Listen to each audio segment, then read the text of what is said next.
오늘 상담에 한 어르신이 화가 잔뜩 나서 말씀하시더군요. 선생님, 저는 분명히 빌려준 돈인데 국세청에서 증여세 3천만 원을 내래요. 이게 말이 됩니까? 안녕하십니까? 20년 동안 시니어분들께 노후 자산 컨설팅을 해드리는 이미경입니다. 요즘 부모님들이 가장 많이 당하는 세금 사고 1위가 바로 가족 간 돈 거래, 증여로 뒤집히는 사건입니다. 1억이면 1,000만 원, 3억이면 4천만 원 넘는 증여세가 순식간에 부과됩니다. 심지어 한 분은 5년 뒤에 뒤늦게 세무조사 통보를 받고 이자가 없어서 증여입니다 라는 한 줄로 수천만 원을 추가로 냈습니다. 여기서 가장 충격적인 사실은 국세청이 가족 간 거래를 의심하는 것이 아니라 처음부터 증여로 본다는 점입니다. 차용증 하나 제대로 쓰는 것만으로 상속세 증여세를 평생 2천만 원, 3천만 원씩 막아낼 수 있다는 사실 알고 계셨습니까?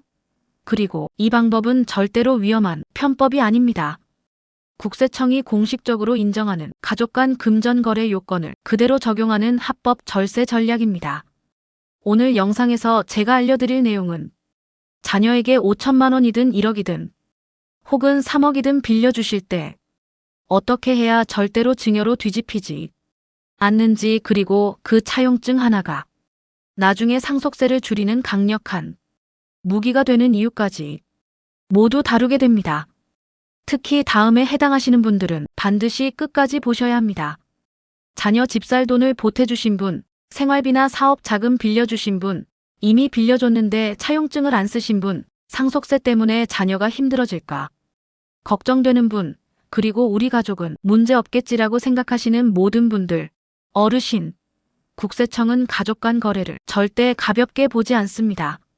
그리고 잘못된 한 장의 종이 때문에 평생 모아온 돈이 세금으로 날아가는 일도 흔합니다. 오늘 제가 알려드릴 내용만 정확히 따라하시면 적어도 증여세 폭탄 하나만큼은 반드시 피하실 수 있습니다. 그럼 지금부터 본격적으로 시작하겠습니다.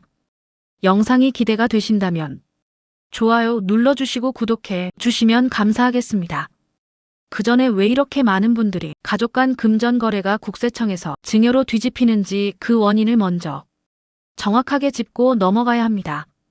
어르신들 상담을 해보면 거의 대부분이 같은 이유 때문에 억울하게 세금을 추징당하고 계십니다. 첫 번째 이유입니다. 가족끼리 주고받는데 무슨 차용증이 필요하냐 이렇게 생각하시는 경우입니다.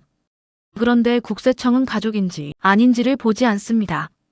오직 증거가 있는지 없는지만 봅니다. 국세청 시스템은 요즘 매우 정교합니다. 예를 들어 35세 직장인이 소득은 연 5천만 원인데 갑자기 10억짜리 아파트를 샀다면 어떻게 될까요? 국세청 시스템이 자동으로 분석합니다. 이 돈이 어디서 났지? 이렇게요. 부모에게 빌렸다면 차용증이 있어야 하고 그 증거가 통장에 남아 있어야 합니다. 그런데 차용증이 없다. 그 순간 증여세가 계산됩니다. 1억이면 약 1,000만 원, 3억이면 3천만 원, 많게는 수억 원까지 나옵니다. 실제로 제가 상담했던 한 어르신도 진짜 빌려준 건데 왜 증여라고 하느냐고 울분을 토하셨습니다. 하지만 법은 마음이 아니라 증빙을 봅니다. 두 번째 이유입니다. 차용증만 쓰면 되는 거 아니냐는 오해입니다. 아닙니다. 절대 아닙니다. 세법은 실제 과세의 원칙이라는 걸 따릅니다. 즉 실제로 돈을 갚고 있느냐 이것만 봅니다. 형식적으로 차용증이 완벽하게 작성돼 있어도 실제로 원금이나 이자를 단 한 번도 갚지 않았다면 국세청은 이렇게 봅니다. 이건 빌린 게 아니라 증여를 차용처럼 꾸며놓은 겁니다. 세 번째 이유입니다. 이자까지 받으면 안전하다는 오해입니다. 이것도 케이스에 따라 전혀 다른 결과가 나옵니다. 어르신들이 이자를 주고받으면 진짜 거래로 인정받겠지라고 생각하시는데 오히려 이자가 문제를 크게 만드는 경우가 많습니다. 왜냐하면 부모님이 이자를 받으면 그 이자가 부모님의 종합소득세에 합산되기 때문입니다. 세율 구간이 올라가서 더 많은 세금을 낼 수도 있습니다. 받은 이자보다 세금이 더 나오는 상황도 실제로 많습니다. 반대로 일정 금액 이하일 때는 이자 없이 무이자로 빌려줘도 전혀 문제가 없는 경우가 많습니다. 지금까지 말씀드린 이 세 가지 차용증 없음, 상환 기록 없음, 잘못된 이자, 처리 이 세 가지가 바로 가족 간 금전 거래가 증여로 뒤집히는 대표적인 이유입니다.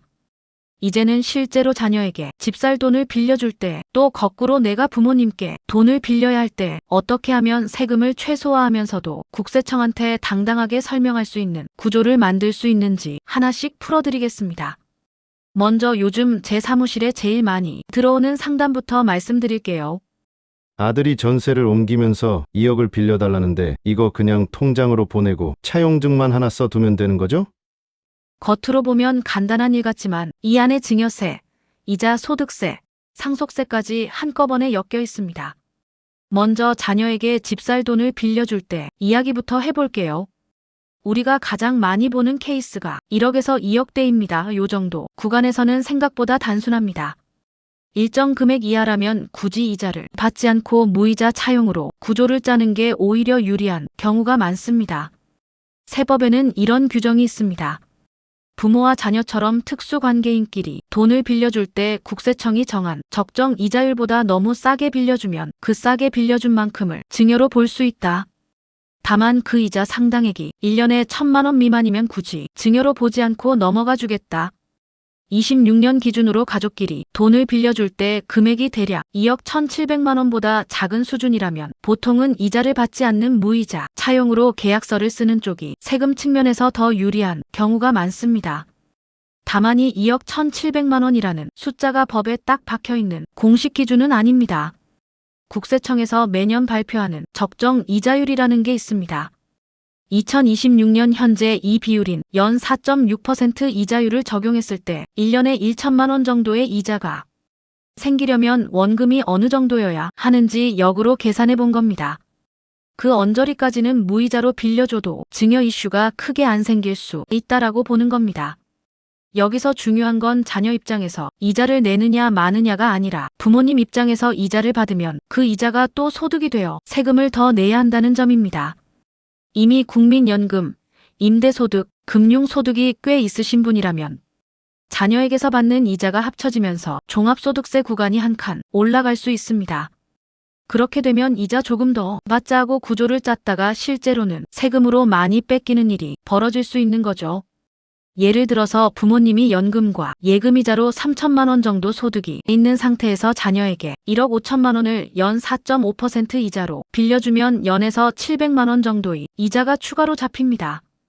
이게 전부 부모님 소득으로 합산되니까 세율 구간이 올라가서 생각보다 많은 세금을 내게 되는 경우가 꽤 있습니다. 실제로는 일정 금액 이하에서는 무이자 차용으로 가는 게 현실적으로 유리한 경우가 많습니다. 반대로 빌려주는 금액이 커지는 순간 완전히 다른 전략이 필요해집니다. 자, 실제로 절세 효과가 가장 크게 나타나는 핵심 실전 전략을 말씀드리겠습니다. 지금부터 드릴 이야기는 특히 부모님 중 한 분의 소득이 높을 때 반드시 알고 계셔야 하는 내용입니다.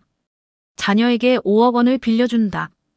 그리고 국세청 적정 이자율인 2026년 기준 4.6%를 그대로 적용한다고 가정하면 1년에 발생하는 이자가 약 2,300만 원입니다. 만약 아버지께서 이미 사업소득이나 임대소득 등으로 높은 세율 구간에 계신 분이라면 이자 2,300만 원 전체가 그 높은 세율로 과세됩니다. 40% 구간이라고 가정하면 2,300만 원 중 920만 원이 바로 세금으로 빠져나갑니다. 이게 3년 누적되면 2,760만 원이에요. 이 부분에서 대부분이 그럼 어떻게 해야 하죠? 라고 물어보십니다.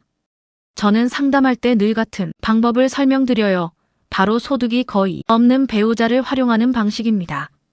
먼저 자금이 있는 쪽, 즉 아버지가 어머니에게 5억 원을 이전합니다. 여기서 증여하면 세금 내야 하는 것 아니에요? 하고 걱정하시는데요. 아닙니다. 부부 사이의 증여는 10년에 6억 원까지는 전액 비과세입니다. 법으로 보장된 혜택입니다. 그래서 5억 원 정도의 이전은 세금 부담 없이 가능합니다. 이제 두 번째 단계입니다. 어머니가 자녀에게 돈을 빌려 주는 사람으로 바뀝니다.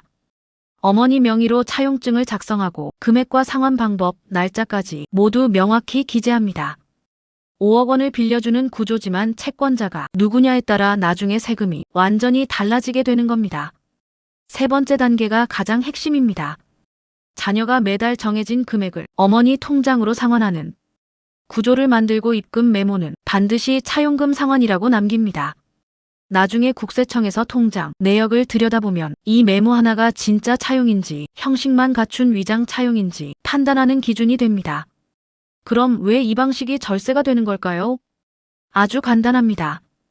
어머니는 다른 소득이 거의 없기 때문에 이자 소득이 발생하더라도 기본 공제와 낮은 세율이 적용됩니다. 아버지가 받는다면 40% 세율이 적용될 이자 2,300만 원이 어머니에게는 대부분 공제로 빠지고 나머지 금액에도 6%나 15% 정도의 낮은 세율만 적용됩니다. 실제 계산을 보여드릴게요. 똑같이 이자 2,300만 원이 발생한다고 해도 어머니는 기본 공제 1,200만 원을 먼저 빼고 남은 낮은 세율을 적용받습니다. 그래서 1년 세금은 약 130만 원 선에서 정리됩니다. 아버지가 빌려준 경우는 920만 원, 어머니가 빌려준 경우는 130만 원, 3년이면 아버지 2,760만 원과 어머니 390만 원 둘의 차이가 무려 2,370만 원입니다. 저는 최근 3년 동안 이 구조로 절세를 도와드린 사례가 60건이 넘습니다. 어떤 분은 3억 원 넘게 절세된 경우도 있고 어떤 분은 1,800만 원 정도 이익을 보셨습니다. 금액은 다르지만 원리는 한 가지입니다. 소득이 높은 사람은 채권자가 되면 안 된다. 소득이 낮은 배우자가 채권자가 되면 절세된다. 이제 여기서 또 하나 중요한 부분이 남았습니다. 자녀가 매달 원금을 갚아나가면 채무 잔액이 줄어들죠.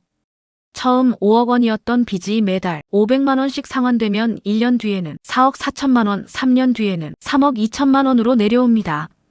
이 상태가 되면 세무 전략이 한 번 더 바뀔 수 있는 지점이 옵니다. 잔액이 2억 원대 초반으로 내려가는 순간이 바로 그 시점입니다. 왜냐하면 이 금액대에서는 굳이 이자를 유지하는 것보다 무이자 전환이 훨씬 안전할 가능성이 높기 때문입니다. 적정 이자율이 언제 바뀔지 모르고 과세 기준도 매년 변하니까요. 그래서 저는 이 타이밍이 오면 차용증을 다시 작성해서 앞으로는 무이자 상환으로 전환합니다 라고 재계약하도록 안내합니다.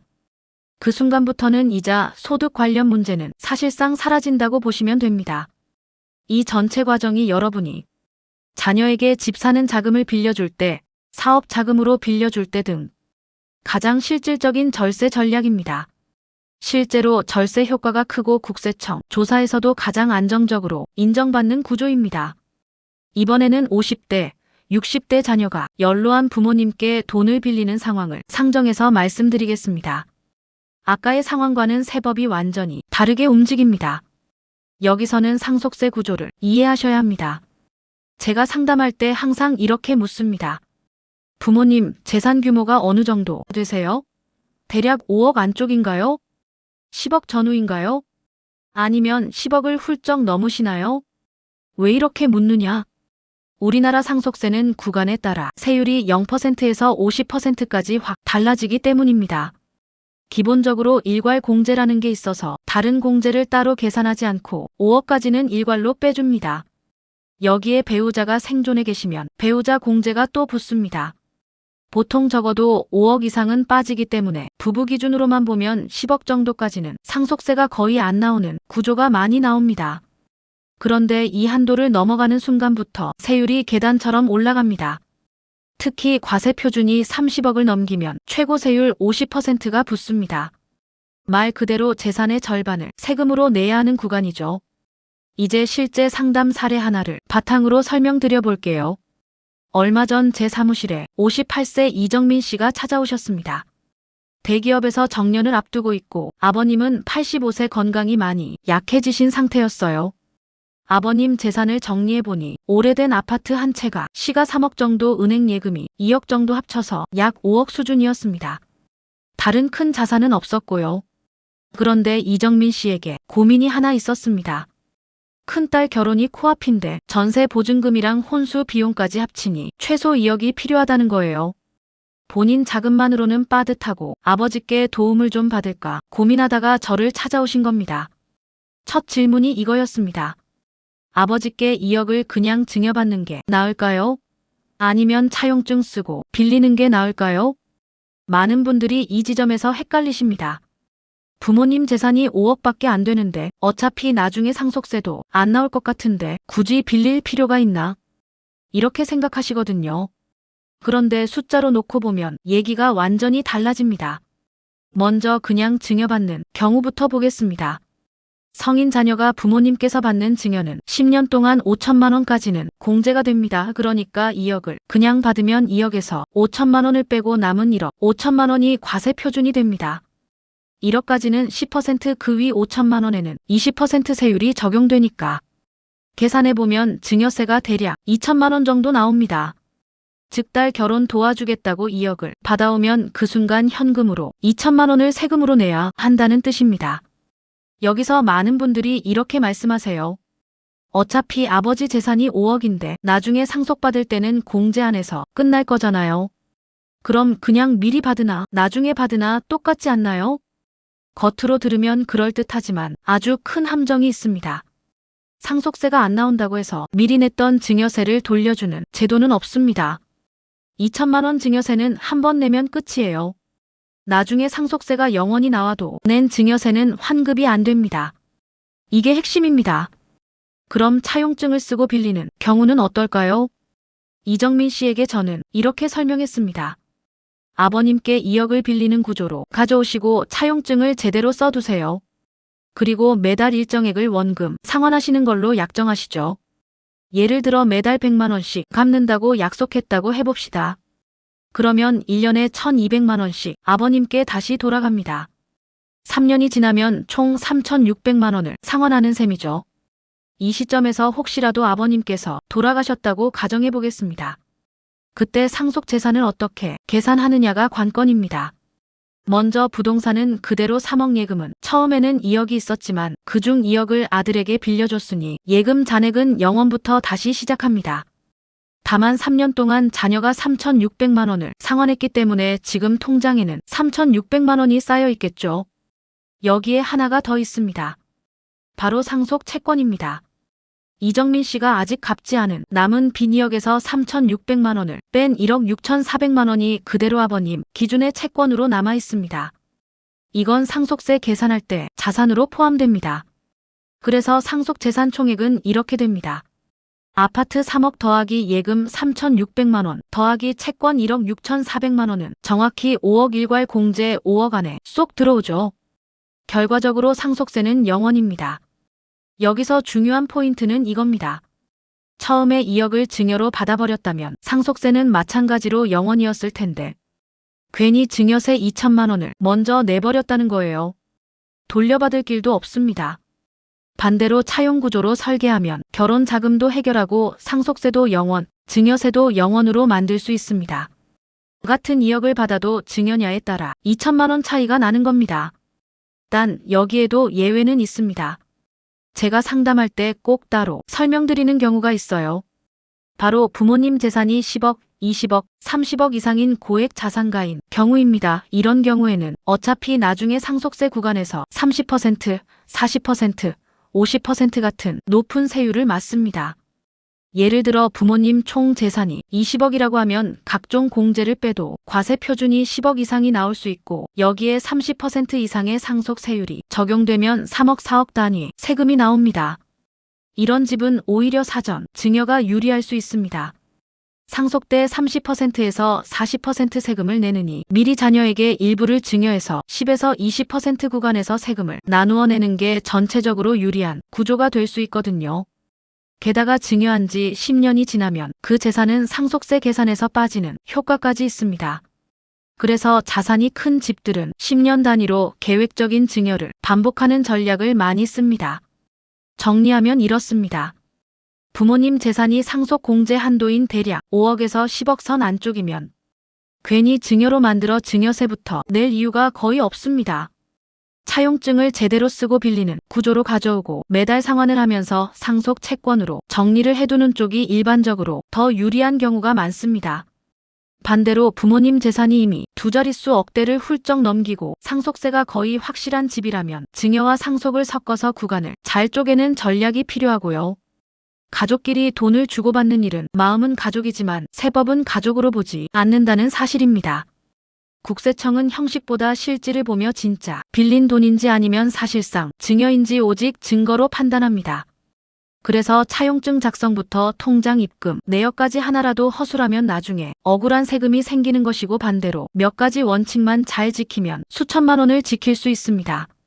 오늘 말씀드린 첫 번째 전략에서는 자녀에게 목돈을 빌려주는 부모님이 어떤 방식으로 차용증을 작성하고 어느 선까지 무이자로 진행하는 것이 유리한지, 또 고액일 때 배우자 명의를 활용하면 세부담을 얼마나 줄일 수 있는지 구체적으로 살펴봤습니다. 금액만 해도 같은 5억 원인데 누구 명의로 빌려주느냐? 이자를 받을지 말지에 따라 세금이 몇 배까지 차이가 납니다.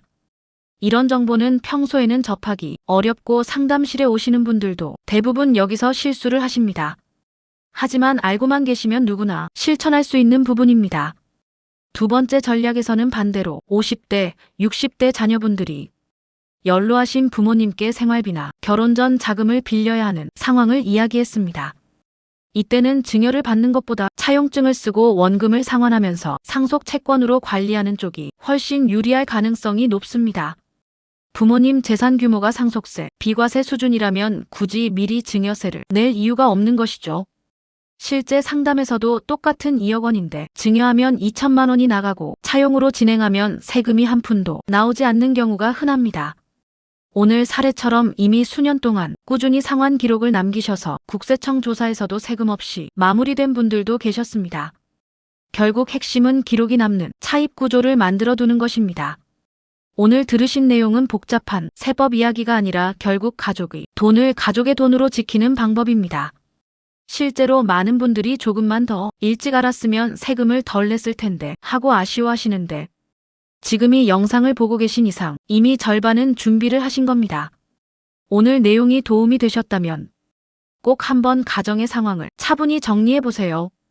각자 가정마다 사정이 다르기에 정확하게 알고 싶으시다면 세무사를 직접 방문해서 상담해 보시는 것도 많은 도움이 되실 것입니다. 이 영상이 도움이 되셨다면 구독과 좋아요 눌러주시고, 영상을 남들보다 빠르게 보고 싶으시다면 알림 설정까지 해두시면 좋습니다. 앞으로도 어르신들의 재산을 지키는데 필요한 핵심 정보들을 계속 알려드리겠습니다. 아직 청춘이었습니다.